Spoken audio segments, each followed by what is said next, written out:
service, I'd like to invite up Sandy and Logann to read his original piece.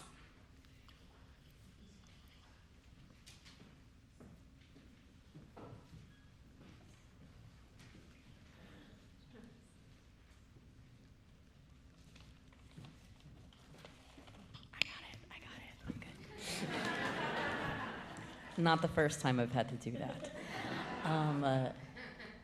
I thought that I was giving like a mini drosh, so this isn't like a poem or anything, just a warning. It's like very formulaic bar mitzvah speech-esque. Shabbat Shalom. I am so glad that Rabbi James and the whole team at CBST asked me to speak. Like I was introduced, my name is Sandy and Logann. I use he, him pronouns.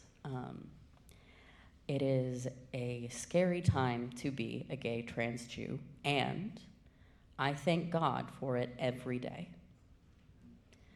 I have come to CBST on and off for a little over 9 years now, and I've seen some good and bad times. My first service was Slichot on Bethune Street, and that was a few months after marriage equality passed in the Supreme Court, and I wasn't fully out back then. CBST has grown since then, I have as well, and God willing, I will see more changes, hopefully for the better. I stand here in the footsteps of many queer and trans people who showed me what was possible. I speak the names of activists like Gavin Creel, a beloved artist, colleague, activist who inspired me to step into leadership and queer activism. I have looked to trans leaders like Leslie Feinberg, who English Yahrzeit is today, actually, and Lou Sullivan, and many others whose names we may or may not know. At the heart of our work are Black trans women and trans people of color. When they are safe and free, we all will be. As we approach Trans Day of Remembrance, it's on Wednesday, by the way, I'm reminded that while each year may feel different, it also feels heartbreakingly familiar. It feels the same because there are always people in struggle, and this is nothing new.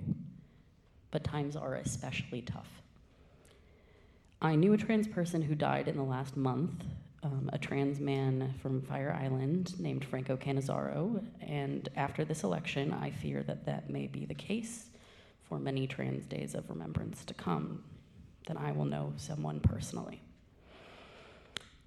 One of our biggest leaders in New York City, Cecilia Gentili, died this year too, and many trans people from teenagers to elders, I believe the youngest name we read downstairs was 14 or 15 years old, to elders died this year and in years past from violence and suicide and illness and neglect. This week's Parsha tells the story of the Akedah, the binding of Isaac. Today, some feel that sacrificing our children might somehow preserve the rest of us. But that cannot be our way forward. We have already seen politicians across the center and left wing buckling and throwing trans people, especially trans children, under the bus. I promise this rhetoric and following this path will only end in a longer list of names in the years to come. We are living in a time when being trans may once again become a criminal act. And if you are gay but not trans, don't get too comfortable, because we are merely the most visible and vulnerable, and we must be one and look out for one another. The Talmud reminds us, Kol Yisrael aravim ze bazeh. We are responsible for one another. Just as Shabbat calls us to both protect and remember, we are called to protect each other and honor each other's memory. In the last 2 years, I've experienced many personal losses, and we have experienced communal and global losses. And if there is anything else I can offer you, it is this. Keep sight of who and what you hold dear.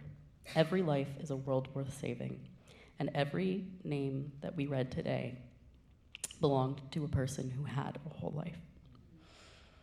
As we honor those we've lost, let us recommit to building a world where every trans and queer person, every marginalized person, every person can live fully and freely. Let us be the change that ensures their stories inspire a safer, more just world. May all their memories be a blessing, and may our actions be their legacy. Shabbat Shalom.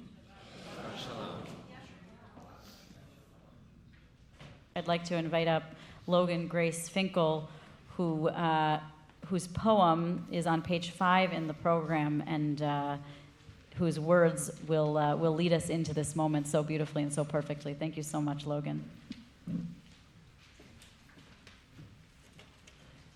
Shabbat Shalom. A Tidor plea. Silence is violence, so I raise my voice to speak on behalf of those afraid, those in hiding.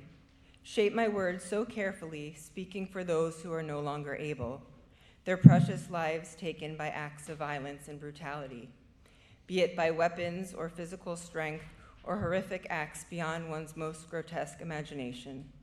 The numbers ever growing, tears and fears of myself and trans siblings ever growing, tears and fears of those who love us, who loved them, growing, flowing. A broken dam unleashing enough water to drown the earth, while hate still burned so hot it could suck it all dry. Families, chosen or birthed, left with a gaping hole where another one of our trans siblings lived. Trans lives are sacred, yet undervalued, ignored, and often erased. And we must speak louder, crying harder for our trans siblings of color, our Black trans siblings, our trans sisters of color, Black trans sisters. For these women, when will existing and living their authentic lives and not hiding simply be another day of living and being, not an act of bravery, a safety risk? The reported numbers ever growing yet underestimated, while the United States of America divides over our fate, some uniting in hate. Divisions within each one rise like the number of anti-trans bills being introduced each year, about 664 to date across 43 states. We have a right to exist. Beyond existence, it's our right to flourish and grow, to have our spirits rise in celebration rather than beaten down by bullies and hate speech, and those we thought knew better should do better, leaving many of our trans siblings barely grown, not yet on their own, feeling terribly alone, to be murdered by the hands of a painful helplessness and hopelessness some may call suicide. But I call it failure to thrive after trying to survive in a country, in a world that has barely scratched the surface when it comes to drying our tears, calming our fears, and honoring and protecting what is sacred.